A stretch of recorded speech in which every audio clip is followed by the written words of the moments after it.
Firstly, for all crew and all scientific committee, I want to present this presentation after lunch, but lunch is not ready now, and you cannot eat and listen me. Sorry, I'm so sorry. I think so. Lunch is better than me before I said.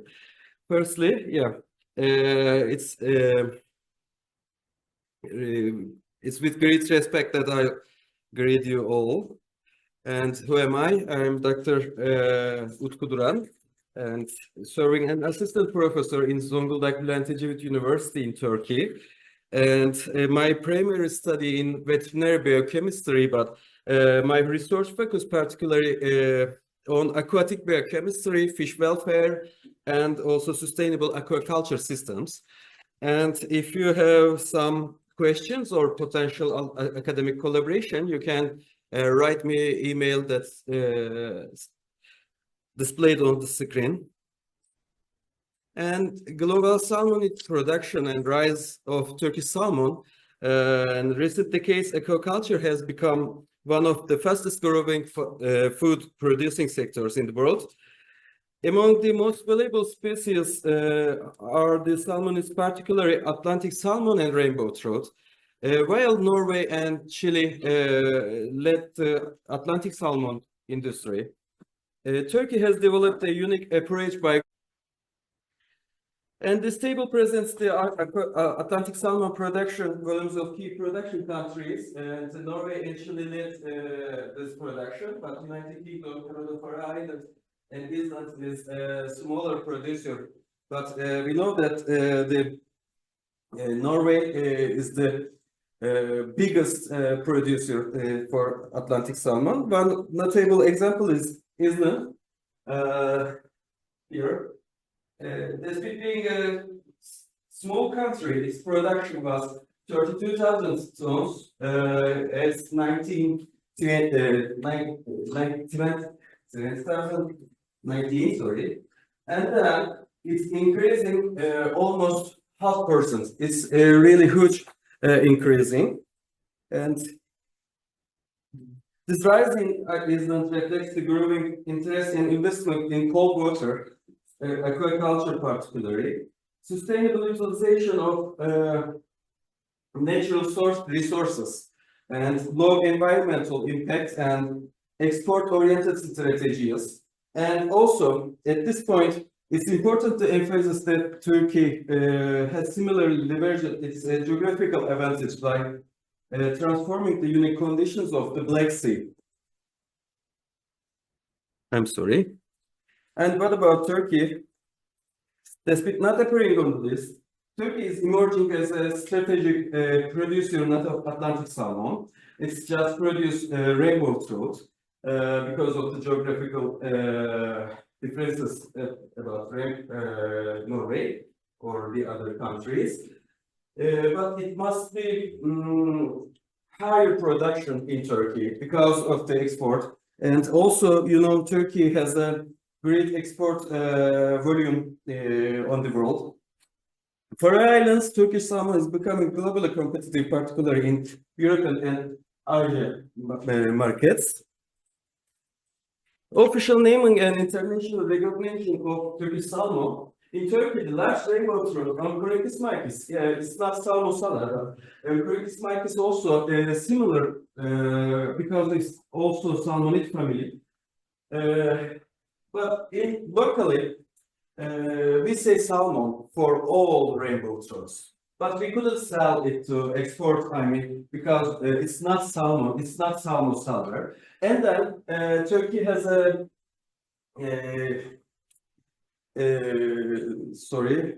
Turkey gets clarified the matter in 2020. I guess I write here, it's, sorry. Yeah, official naming and labeling strategy. There was a commission about the naming, and the foreign market for sea reds is incorrect. It's markets with Aztec santi, I mean meat with red. Turkish salmon has labeled like this, but in not producing, I mean Dam Lake or the other lakes or rivers, If there is no astaxanthin, it's just large throat. And now Turkey exporting this fish as a Turkish salmon. Also, one more product in Black Sea. This is Salmon labrax. It's not Oncorhynchus vitis, it's not Salmon salar. It's Salmon labrax, it's Caucasian rainbow trout. And if gets this produced with astaxanthin, they can sell Black Sea trout. And where and how is Turkish salmon production? There is three strategies. Sorry. One of them, freshwater fast. Freshwater fast is fish are initially reared in inland waters such as dam reservoirs or spring fed facilities, and then marine transfer. In November, the trout are transferred to sea caves where their growth accelerates due to the nutrition-rich marine environment. And third phase is harvesting. Harvesting also after 6 months transferred to sea caves. Where is producing? You see blue stars.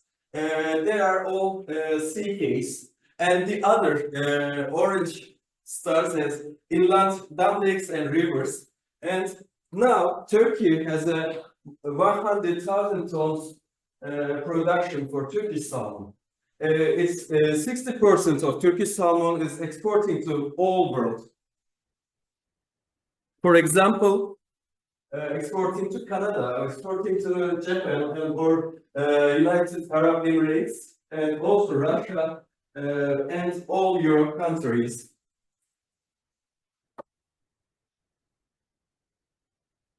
Why is sustainability and the future of fish, future of Turkish salmon? Because lower feed conservation ratio, FCR, is so low. It's almost 1.3 and approximately 1.7. And also SGR is so high, SGR, 2.5 almost, and not good survival rate. I mean, from egg to harvest, 50% survival rate. But it's not bad for the farmers because of the prices. Prices lower than Atlantic salmon, but they can gain better money, and farmers just say this is not a big problem for us, survival rate, we can produce more. And sustainability, 12 sustainability goals for, when we check sustainability development goals, 12 goals was perfect fit with all sustainability goals. I mean, no poverty, zero hunger, good health and well-being, like this. Production process. 4 production processes, Turkish salmon. First one is the hatcheries from egg to 1 or 2 grams, and then transferring to dam lake or inland facilities and growth 300 grams. And after here, live fish transfer to sea caves or the dam lakes, but actually the sea caves is better, and live transfer and harvesting at more than 1 kilos. I mean, 3 kilos is normally for harvesting, and it's growing up 10 times and 20 times from inland to harvesting.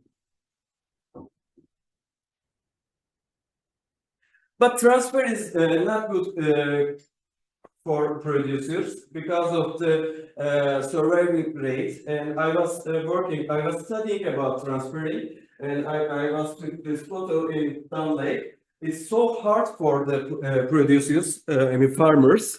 And there is a video about transferring. I want to show it to you. I'm sorry.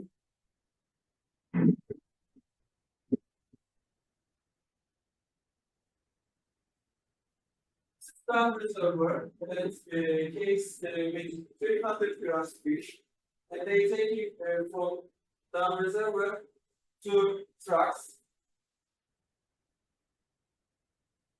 and there is no any chemical for transporting, but there is a problem. We found that 30 milligram oxygen is so much for fishes, and when we checked the trucks, we saw hyperoxy for transferring.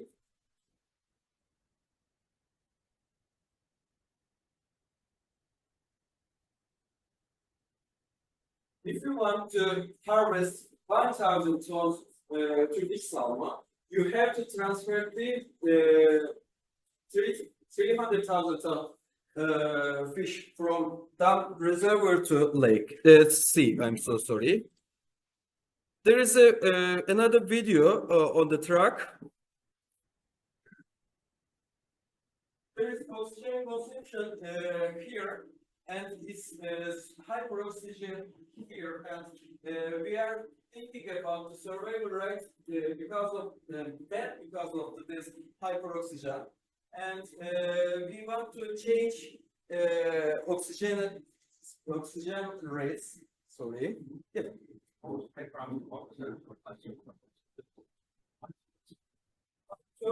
more than 30 gram per liter.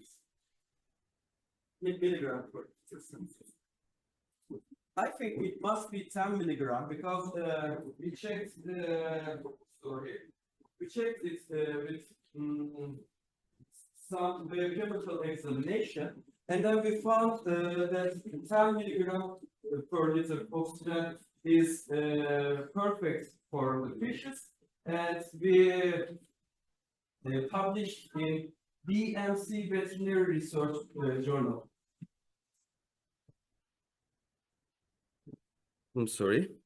This is a truck with oxygen. There is an oxygen tube here, and then just release oxygen for all case.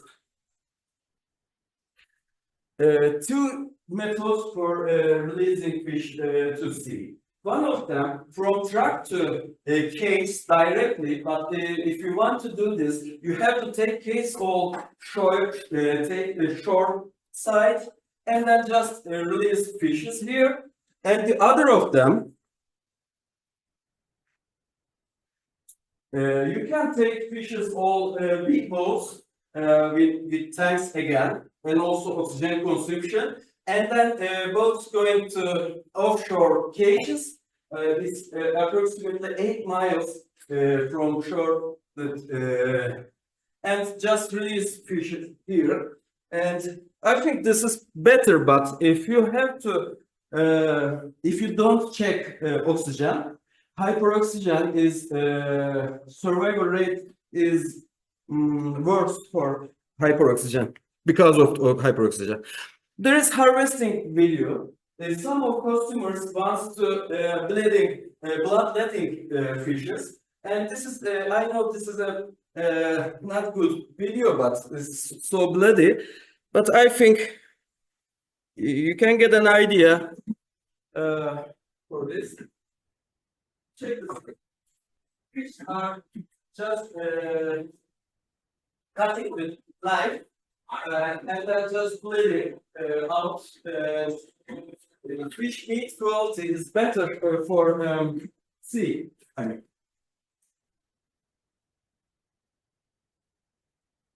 Again, I took this video, but some of producers make this operation.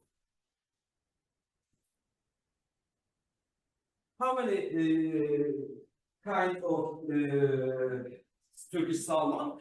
It's almost same with Atlantic salmon. Head and gutted, head of gutted, or A, B, C, D, E trim fillet, and also caviar. Caviar is also so delicious for, but exporting is not enough for Turkey. And slices stick, and this is good quality for the European market. In conclusion, Turkish salmon is not species, it's a successful example of branding in aquaculture. Yeah. Production is centered in the Black Sea with strong inland ports across Turkey. From using sustainable practices and under a strict regulatory framework. Sorry. And thank you for your attention. And I look forward to any question or discussion. But there's one more video here about Turkish salmon. Firstly, I want to show this video and then I can take your questions. I'm so sorry. This is Black Sea area in Turkey.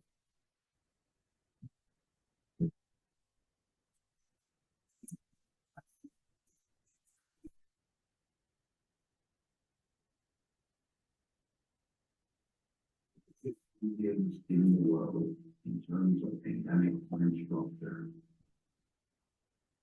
This extraordinary nature is really rich in oxygen.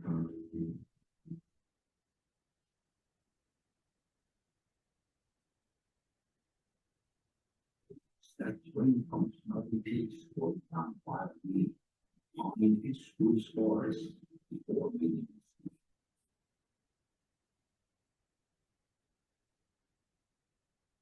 These top natural conditions, there is a lifestyle that has been going on for thousands of years.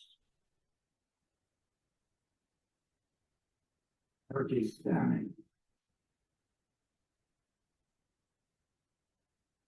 They reach their birthplace, the cold waters located on snowy and foggy peaks, by getting through the fast-flowing rivers and waterfalls to maintain its breed. The quality of the Turkish salmon originates from the tough genes of the sea fish that grows up in these challenging natural conditions.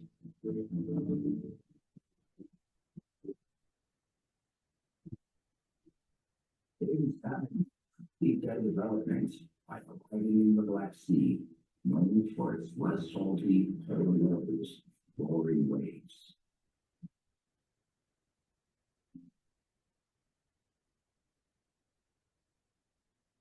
Here comes the Turkish salmon, the most nutritious fish in the world that inherits its taste and color from the fresh and salty waters in which they are born and they grow up.